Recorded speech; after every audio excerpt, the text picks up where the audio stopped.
IPMNation.com. They drew their line in the sand, vowing once and for all to scale their spines and mortal up. That was the day the tables turned, and the universe itself sat up and took notice. Live from the Counterpunch Studios in Columbus, Ohio, you're listening to All Natural Being with Brian Brawdy on IPMNation.com. If you're not going to mortal up, why not just stay in bed? 10, 9, 8, 7, 6, 5, 4, 3, 2, 1. This is not a drill.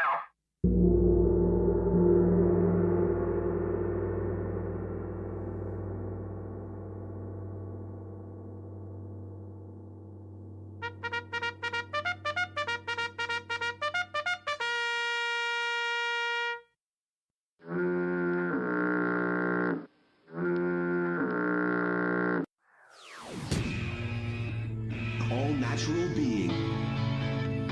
Warning, All-Natural Being with Brian Brawdy is designed to shake your sense of self to the core. It's full contact psychology with an empowering twist, a philosophical loofah for your soul. For those of you not ready or comfortable releasing your inner superhuman, listener discretion is advised. Here's your host, Brian Brawdy.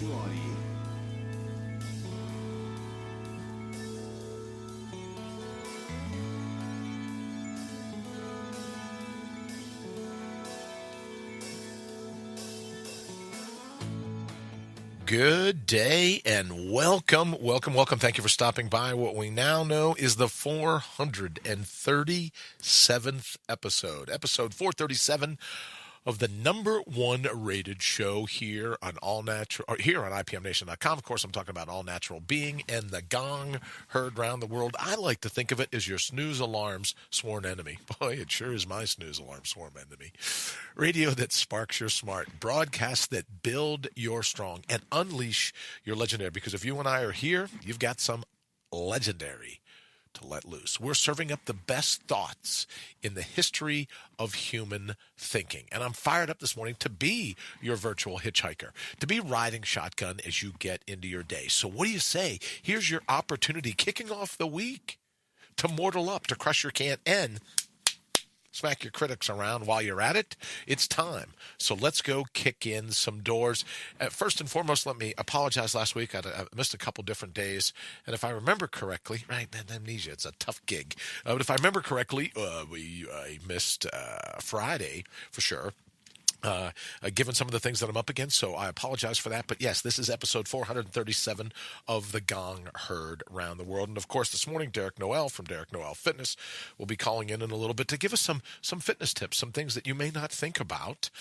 He's got a top-rated show, or a top 10 show, I should say, on IPMNation.com. And it's all about fitness, right? Physical, mental health, all that kind of good stuff. So he'll be calling in here in a little bit to kind of give us the tip of the week. Because, every Monday we start off going, well, what could I do? What's this week going to look like in terms of my workout or the things that I want to accomplish physically in my body? So he'll be calling in to address some of those things for us, as he does every Monday morning.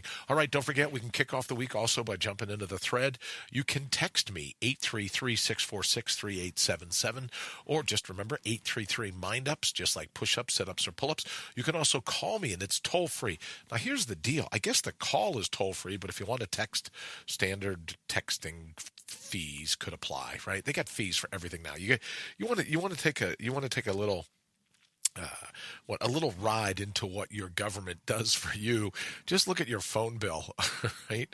There's like 37 different fees, and it all comes down to other people trying to take your hard-earned money. It's amazing to me. But in any event, there could very well be a fee apply if you decide to text us at 646-3877. Of course, that's area code 833. Also, if you're out and about or you're getting ready to head out and about, just hit this QR QR code that's up on the screen now if you happen to be watching.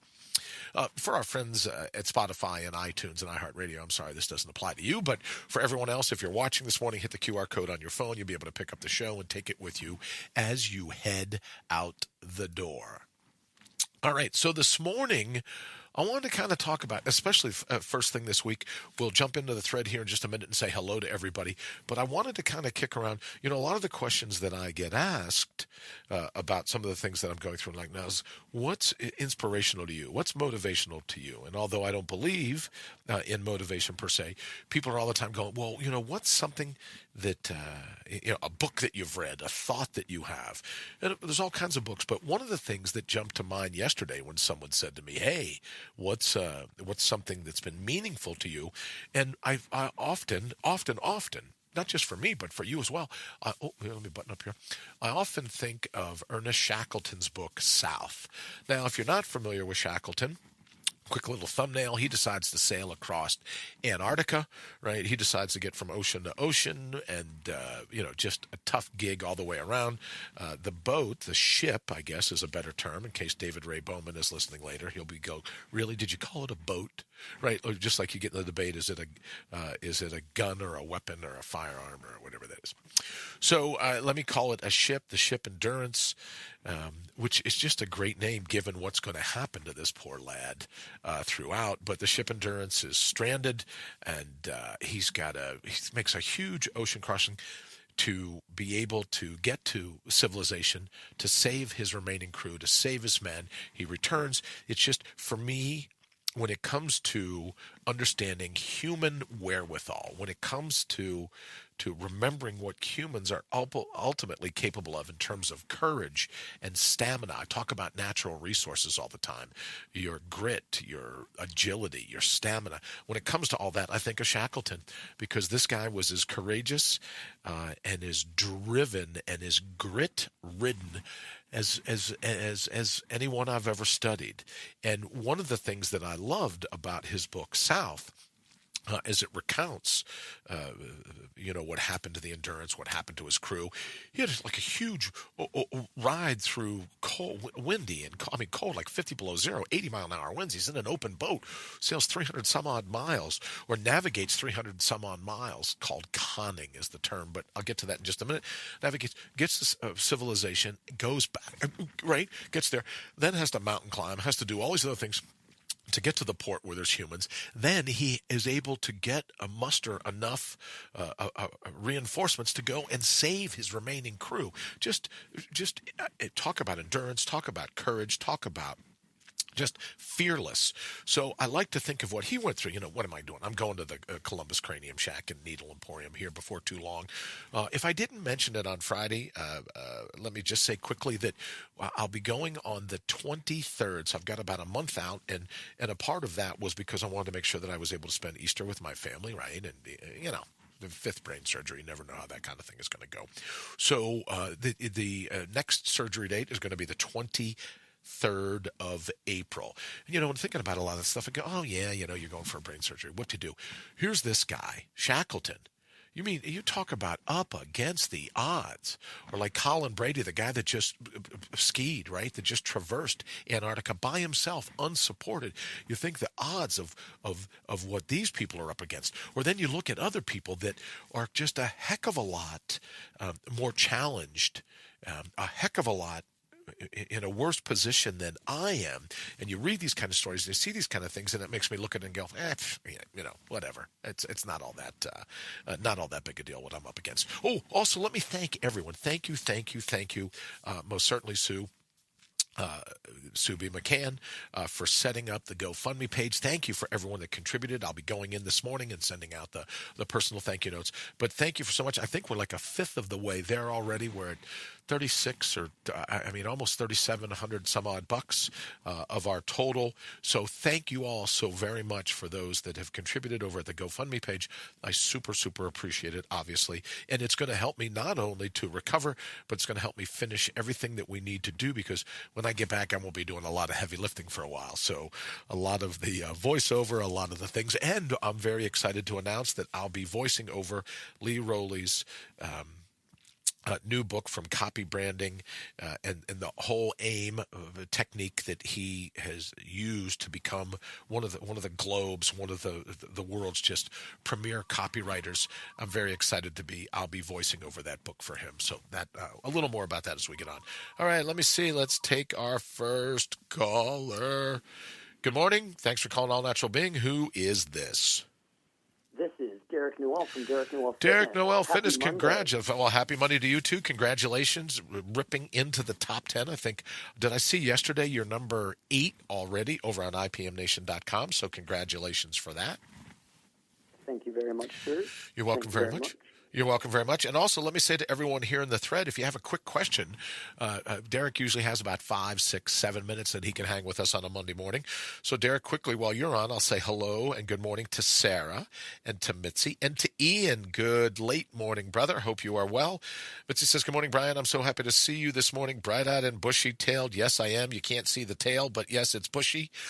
Ian, good morning to you as well. Thank you so much. Ted Philhart, nice to see you, brother. Thanks for stopping by. Hi, Linda. Linda Broadchance says hello. Nice to see you, Linda, as well. All right, so please, if you're here in the thread and if you're like, oh, I would love to have a question answered by a top-notch personal trainer, someone that knows the ins and outs of the physiology of the human body, then jump in the thread by all means, and we'll get Derek to answer your question. All right, Derek, as you know, we have you call in. I'm sure you know. We have you call in every Monday morning and give people a tip, a trick, a technique that they can use to jumpstart their program throughout the week. What do you have in store for us this morning? Today, I actually wanted to talk about 10,000 steps. Ooh, I like that. 10,000 steps. Would it be helpful if I put your logo up so everyone knows who's talking? Okay, yes, sir. 10,000 steps. Let's hear it. So a lot of people have desk jobs. They sit down all day. They have not the best posture. They're kind of rounded. And one of the best ways to counteract that is to literally get up and walk around. Ooh. So people who have more physical jobs will have an easier time hitting a goal of 10,000 steps. But if you're sitting down, it's almost more important that you get up and you move around and you get some steps, go out to lunch, walk around, do things like that. Sure.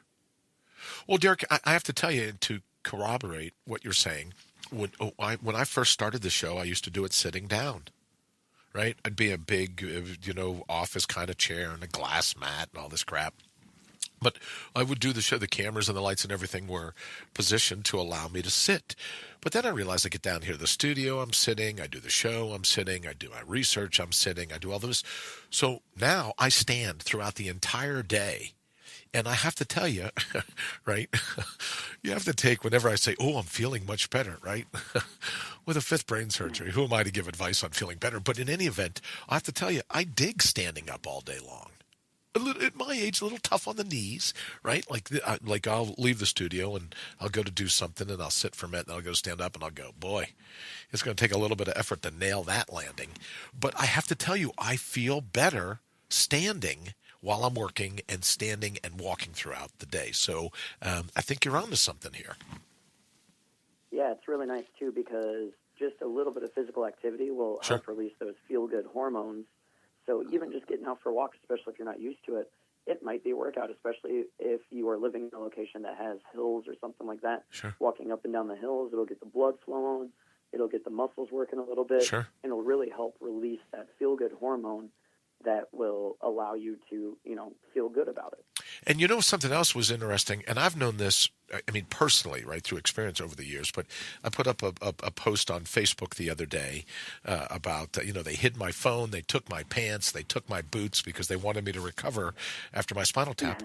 And so I was so thrilled that the number of people that commented that walking barefoot in the grass, barefoot on the beach, barefoot wherever you are, maybe not the parking lot of like a mall or something. That's probably not a good idea. But, right, walking barefoot, how great it is for your entire body, right? How your toes have to spread out, how your feet comes in contact with the ground, how that's good for you physically and psychologically. So I was really impressed at the number of people that were just like, oh man, walking barefoot, that's the way to go. Do you have any insight into that, my friend? Like, what is it about all the nerve endings in your feet that when they come in contact with the earth, they just dig the ride? I think it has to do with a couple things. Number one, your body doesn't really like being constrained too much, and for a lot of people, they wear socks and shoes literally all day. Right. But it also goes to, so if you take your hands and you spread your fingers apart as far as they can go. Okay, I'm doing that. You're sprawling out your hand. Yeah. You should be able to do that with your feet, with your toes, but a lot of people can't, because if you don't use it, you lose it, and losing that mobility obviously is going to make your feet not feel nearly as good. So having it out and spread out, plus you have the sun hitting it if it's a nice day out. Sure. Plus, grass just feels good, except for the itchies that it gives you sometimes. Right. It's just setting yourself up for a not stressful situation, which your body loves to be de-stressed, and find different ways to not be stressed out so those cortisol levels can lower back down. And I think that's more what has to do with everything. Oh, if Matt Connerton from IPM Nation were here, he'd go, So what you're saying is that when you are walking barefoot in the grass, barefoot on the beach, whatever it is, your body's like, I'm relaxed, I'm kicking back. She's barefoot. He's just kicking around without any shoes. There's no stress. There's no threat, no fight or flight. So let's just hold back on the cortisol production. Is that kind of like a thumbnail as to what's going on when you walk around barefoot? Yeah, plus your feet will actually get stronger, because you brought up the beach. Anyone who has ever done any running or anything on a beach knows how much your feet are sore later. Sure. When you're wearing shoes, you're constrained to a hard surface.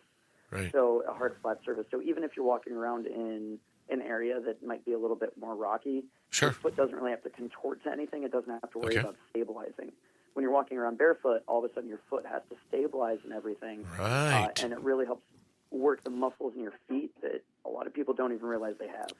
And as Mitzi says right here, it's good for you spiritually. Also, it grounds you. And I can just say that that's a personal experience for me. I love walking around barefoot. But you raise a good point as well, Derek, is that it causes the muscles in your foot, and I imagine in your ankle, your lower leg, the muscles all surrounding there, they're like, wow, we got to keep our balance now. We can't rely on a platform of a shoe and a sock. So your whole lower leg, and in turn, as you know, if your lower leg's in it, your hips are in it. If your hips are in it, your abdominal wall is in it. If your abdominal wall is in it, it's the muscles of your shoulder are like, oh, what the heck, they're in it. I might as well get in it. So it really can be a full body thing when you walk around barefoot. So in adding to what you said about getting up, the feel-good chemicals, the endorphins, get some serotonin thrown in there, get everything moving around in your body. I think that's a great bit of advice. What else, before I have to let you go, what else would you say would be a good tip? Let me ask you this. There's this whole thing about HIIT, HITT, right? The high impact intensity training or whatever, or long, slow distance. What's the way? What are you talking about? Like, what does your heart rate have to get to before it's a benefit to you overall? It really depends. It depends on what you're going for. Okay. Sure. If you're looking for just straight fat loss, okay. The high-intensity interval training is actually going to be better for you, because, number one, it takes less time, and number two, your heart rate spikes, and then it's interval training, so you have a rest period. So you spike your heart rate up. It can be up high, it could get up to a point of 90-95% of your maximum heart rate, which there is an equation that it's super easy to Google. If you just type in maximum heart rate, it'll give you the equation. It basically has to do with your age. Sure. And then you lower it down, so you get down to 60 or 70, and the spiking of your heart rate is what helps drive your body having to catch up and then slow down, and catch up and slow down. Ah, very, very interesting. Also, it's kind of like I love taking super cold showers. And, I should say this.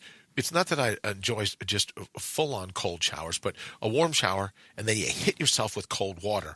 So is that the same peaks and valleys, like your body's cruising along, okay, I'm accustomed to this, and then you slam, you hit it with something it's not accustomed to, so that it has to be able to handle the full range of things that could come at it. Is that kind of what you mean by the heart rate spiking? Then you got to catch back up to it, and then it lowers down, and you got to throw it up again.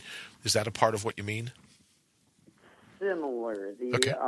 The hot and cold is a whole other ball game. I feel like that could be a whole other conversation that we could have. Groovy. Because there's a lot of other things that go on with that specifically. Okay. But yeah, it's basically just making your body go through the full range of like, oh, hey, my heart rate's low, now it's high. How do I handle things while it's high? How do I handle things while it's low?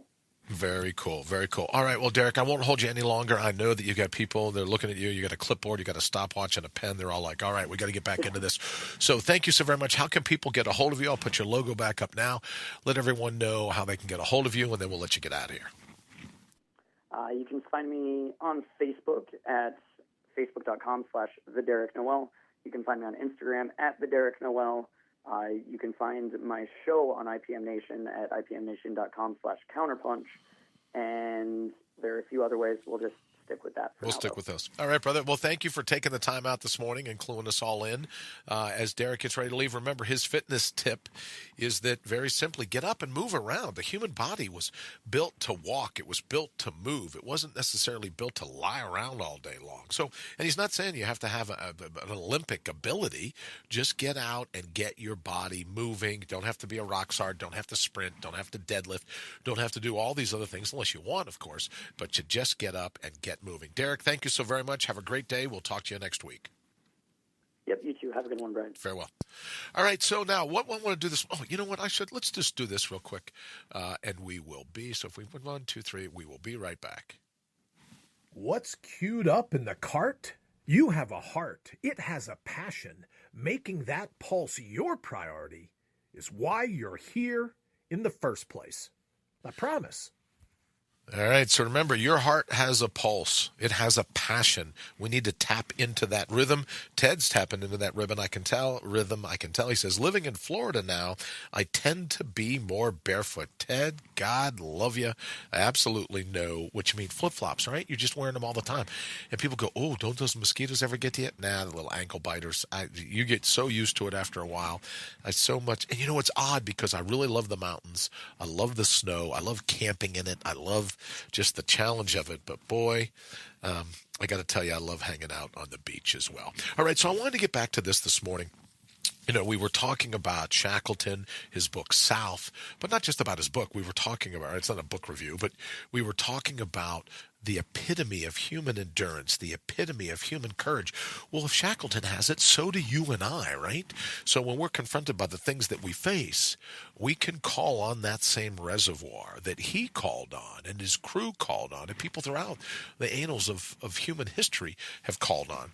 And one of the things that was always of interest to me, you know, when it came to, you know, his thought, right? Because I read his book all the time and said, okay, well, how can we, I have it right here. He says, the young ice did not present difficulties to the endurance, which was able to smash a way through. But the lumps of older ice were more formidable obstacles, and conning the ship was a task requiring close attention. And you know, if I dig a book, I've always underlined a particular, I know you probably can't see that, but I've underlined a particular passage, and that was it. So he's talking about the young ice. We get right through that. It was the more formidable obstacles were the older ice. And what that always makes me think when I read that passage, good morning, Lee. Nice to see you. Thanks for joining us here at All Natural Being. Lee, we were just talking about me voicing over your new book. If you would, now that you're here, could you throw up in the thread for people interested how they could get a copy of your book? Please put that there. And we're going to start this week into next week and get and voice over that book. So we're very excited about that. Good morning, Sue. Nice to see you as always. Thank you for joining us here at All a Natural Being. Busy day for you yesterday, I would imagine. So thank you as always for getting up bright and early, hanging out.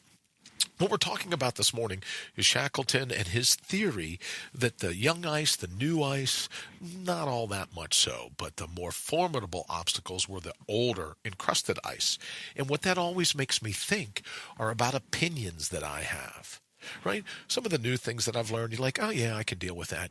But what are some of the more formidable, older, crusted, deeply seated ice or deeply seated opinions that you have that are hard, as he would use the word con, right, to navigate through, or as I would call it, inner orienteering? What are some of the older thoughts, some of the older habits, some of the older opinions that you have that make it really impossible for you to see the fingerprints of providence at hand, that make it nearly damn near impossible for you to be able to get through the day without all this preconditioning, right? Without all of this baggage, without all of the things, without all the old ice, right? And then you and I can look at some of those things and go, all right, well, how can I con through some of this old ice? Do these opinions support me? These opinions, as we said, queued up in the cart. Hey, you know, your heart has a passion. It has a rhythm. We have to tap into that rhythm. We say all the time here in the show, putting your heart's highest priority top of your list, right? Jumping it right to the top of the list. Well, how hard is it? How difficult is it at times to get your heart's highest priority to jump to the top of the list if you're trying to con through old, just pack ice, right? Obstacles that are truly formidable. Which ones of those would you put on your list? So if you had a little drill today, you could say, well, what would I do? You'd get out a little notebook, right?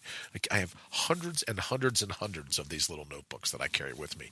So what would be the 3 things that you could write down that are the most formidable obstacles that you think, the most formidable old ice that prevents you from putting your heart's highest priority top of the list? Other people's opinions, right? We talk all the time about the committee vote. Is it that? But what are the 3 things that you think, and maybe it would be really cool, wouldn't it? How great would it be if you don't have 3? You go, Bri, I only have 2 things. Fantastic. Write them down, get them out so we can look at them and go, hey, what is it that is preventing me from putting my heart's highest priority top of my list? Lee, thank you very much. Avatar Immersion Method, I called it AIM earlier. There's the link to the ebook. Opinions require no real thought. That's why we all have one. You know what? Absolutely agreed, Lee. And so what are some of the opinions that hold us back? Oh, and thank you again for putting up the link, as I said, if you want Lee's book. He put the link here in the thread. All right. So and I'll post this link for people listening on Spotify or iTunes or iHeartRadio. We'll post the link here in the thread. Maybe we'll even throw it up on Twitter, on our Twitter feed, so that you know exactly what we're talking about. But what are some of those old ice, some of those formidable obstacles that keep you from smiling, that keep you from remembering who you are? Maybe we could even say, what are some of the obstacles that get in the way? What are some of the obstacles that lend to your amnesia, that lend to you forgetting all of the things that you're ultimately capable of? And that if you're here to unleash your legendary. You're here to smile. You're here to have fun. You're here to experience everything that life has to offer. And if I can tie it all together with Derek calling earlier and my friends commenting on me walking around in the backyard barefoot, what is it that you could experience if you took your shoes and socks off philosophically, right? If you took off all the things that your mind has become accustomed to, and you were just right with your brain walking around, making contact with the earth, making all the digits of your hand or the digits of your foot or the digits of your neurons, making them come in contact fully with everything that it would take, everything in this particular moment in all of time, that would allow you to put your heart's highest priority top of the list. And remember, walking, talking, Venus flytraps, right? The pits of quicksand, all your critics that are going to jump right away and go, oh, you can't do that. Now we know Brian's nuts. You can't put your heart's highest priority. You have all these responsibilities. You have all these bucket lists, to-do lists. You've got all these carrots at the end of the stick. You can't put yourself first. I'm here to say that you most certainly can put yourself first. And maybe we could do it today by starting with, what are those 3 chunks of formidable ice? Just like Shackleton conning through Antarctica. What are some of those things? Inner orienteering, some of those things that you have to navigate. Maybe if we can identify them, we can start melting them down. Our own little shot at global warming, if you will. We can start to melt those things down so that putting your heart's highest priority top of the list is not that big of a deal. All right, we got to get out of here. We'll run a little long if we don't. Thank you so very much for joining us here at All Natural Being. We'll be back bright and early tomorrow morning. Have an absolutely fantastic day.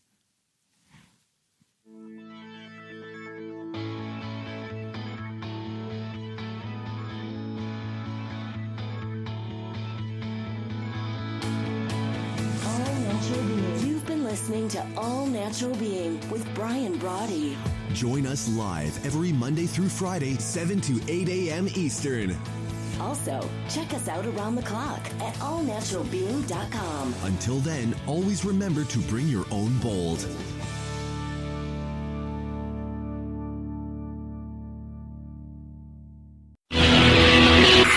IPMNation.com.